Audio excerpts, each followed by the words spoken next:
Binantaan ni Davao City Mayor Sebastian Duterte ang Regional Director ng Davao Police. Ang general naman ayaw na lang daw patulan ang alkalde. Magbabalita si Bril Montalvo. May sa paon ni tawhanan, kita sa paon na to. Pag mo palang ni paon yun ako ni po.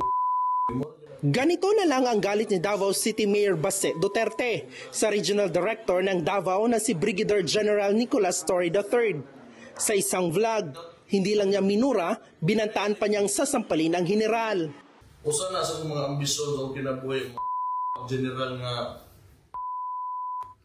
Nag-ugat ang galit ni Mayor Baste kay Torre nang palitan nito ang 19 na station commander sa lungsod.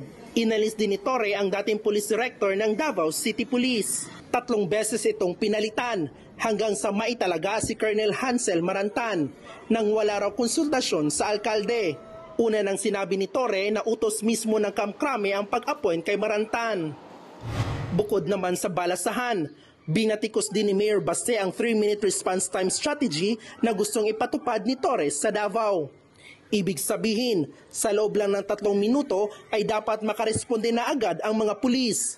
Hindi raw yan makatotohanan. Iabot sa diri nga nasa preconceived narrative sa nakita niya kuno nga datos aning atong lugar without even comparing it to anywhere else in the Philippines.